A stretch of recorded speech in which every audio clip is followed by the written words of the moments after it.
علی بھی اگلا سوال ہے، جو شوہر اپنی بیویوں کو ہر وقت ذہنی اذیت دیتے ہیں ان کی ہمارے معاشرے میں اور آخرت میں کیا سزا ہے؟ بڑی سخت سزا ہے جی. آپ ذہنی اذیت کی بات کر رہے ہیں. جامعہ ترمذی میں حدیث موجود ہے، سنن ابن ماجہ کے اندر بھی، کہ نبی علیہ السلام نے فرمایا، اس کی یعنی مرفوع والی حدیث جو کمزور ہے لیکن جو موقوفاً ہے عبداللہ بن عمر بن عاص سے، وہ صحیح ہے، کہ طواف کعبہ کے دوران انہوں نے کعبے کی طرف دیکھ کے کہا کہ کعبہ تیری خوشبو کتنی اچھی ہے، تیری عظمت کتنی اچھی ہے، لیکن ایک مومن کے دل کو دکھانا یہ اللہ کے نزدیک اس سے بڑا گناہ ہے کہ کوئی شخص کعبے کی اینٹ سے اینٹ بجا دے. بہت بڑا ایشو ہے. تو ہمارے معاشرے میں تو زیادہ تر خامدی ظالم میں نے دیکھے ہیں جی، جن کو آخرت کی فکر ہوگی تو وہی حرکتیں نہیں کریں گے. دوسرے نمبر پہ ساسوں کا بھی قصور ہوتا ہے. ان کو بھی یہ مان لینا چاہیے کہ ساس بھی کبھی بہو تھی. جو اس کے اس وقت جذبات تھے نا، تو وہ اب آنے والی بہو کو بھی اسی جذبات کے ساتھ ہینڈل کرے نا. زیادہ قصور جو ہے نا وہ ساسوں کا ہوتا ہے. بہو کی بھی غلطی ہے، لیکن بہو کو آپ کو ایکسیپٹ کرنا چاہیے، اس لیے کہ اگر آپ کی بیٹی یہی کچھ کر رہی ہو تو آپ اس کو ایکسیپٹ نہیں کریں گے. تو دوسرے کی بیٹی کو آپ بیاہ کے لائیں اور اس کو بیٹی کا ٹائٹل دیا ہوا ہے، تو سر پھر اس کے ساتھ وہی والا حوصلہ پیش کرے نا جو آپ ایک بیٹی کے ساتھ کرتے ہیں. کیا وہ اپنی بیٹی والا سلوک کے ساتھ کرتے ہیں؟ سر کر کے دیکھیں. اور پھر ہوتا ہے یہ بیٹیاں تو بیٹھ جاتی ہیں دوسرے ملکوں میں، انہی بہوؤں نے سنبھالنا ہوتا ہے پھر بوڑھے ماں باپ کو.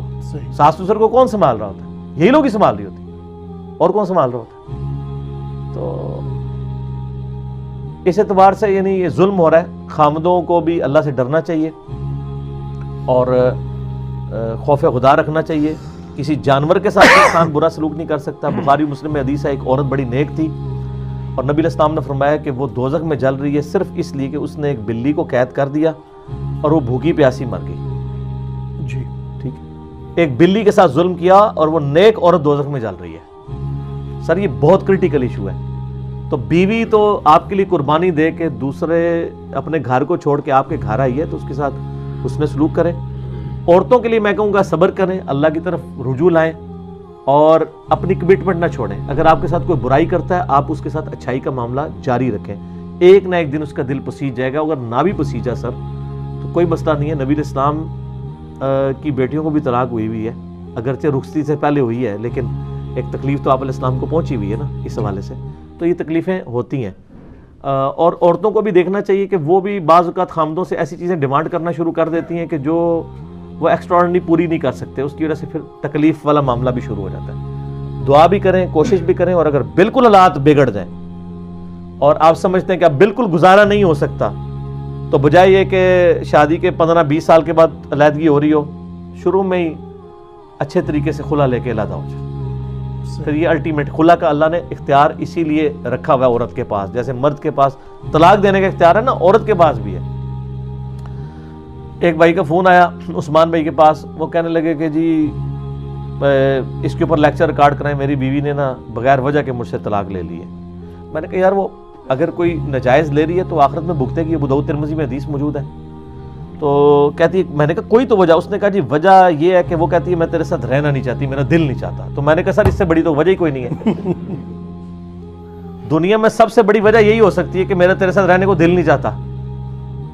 ٹھیک ہے نا، یہ جینون وجہ ہے نا. تو اللہ نے اس کو حق دیا ہے. اس کو ذرا وائس ورسا کرے. اگر کسی خاوند کو اپنی بیوی اچھی نہیں لگتی ہے کسی بھی وجہ پہ اور وہ اس کے ساتھ نہیں رہنا چاہتا، تو کیا وہ نہیں طلاق دے دیتا؟ تو عورت کو بھی حق حاصل ہے. اور عموماً عورتیں نہیں طلاق لینا چاہتی ہیں. یہ مرد ظالم ہوتے ہیں، ان کو مجبور کرتے ہیں. کیونکہ جب بھی کوئی اپنی بیٹی کو بیاہ رہا ہوتا ہے نا تو وہ تو یہی کہہ رہا ہوتا ہے کہ سمجھ تیرا جنازہ یہاں سے اٹھ رہا ہے، اب واپس نہیں آنا ادھر. ٹھیک ہے. اور آپ دیکھیں جب حق مہر کی باری آتی ہے، ہمارے معاشرے میں کوئی زیادہ حق مہر لکھوائے اس کو عیب سمجھا جاتا ہے. حالانکہ نبی علیہ السلام کے تو میں نے حق مہر جو بتائے ہیں وہ 1 ملین سے زیادہ بنتی ہے رقم. کیلکولیٹ کر کے دیکھ لیں تو 500 اوقیہ جو ہے وہ چاندی بنتی ہے. 500 اس وقت کے درہم چاندی کے. تو وہ لیکن یہاں پہ لوگ کیا لکھوا رہے ہوتے ہیں؟ میرا اپنا حق مہر 1100 روپے لکھا ہوا ہے. وہ اس لیے کہ انہوں نے کہا جی جب بیٹی دے دی تو حق مہر کی کیا امپورٹنس ہے؟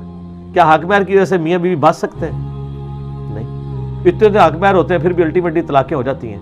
بلکہ وہ تو پھر علیحدگی ہو جانا ہی زیادہ بہتر ہوتا ہے، بجائے کہ وہ ظلم کیا جائے اور مجبور کیا جائے. اور آج کل تو اللہ معافی دے ایسے واقعات آ رہے ہیں کہ خامند جو ہے بیویوں کو قتل بھی کر دیتے ہیں اور کئی بیویاں بھی خامدوں کو قتل کر دیتی ہیں، ایسا بھی ہو جاتا ہے. تو یہ ساری چیزوں کے میں اگر ایک ون لائن میں بیان کروں تو یہ دین سے دوری ہے سر. دین سے دوری نہ ہوتی تو یہ معاملات ایسے نہ ہوتے. صحیح. ٹھیک ہے نا. تو صبر کریں اور ترغیب پیار محبت سے جاری رکھیں. عورت کو اللہ نے نمبر 2 بنایا تو وہ نمبر 2 بن کے رہے بھی، صبر بھی کرے چیزوں کے اوپر. ٹھیک.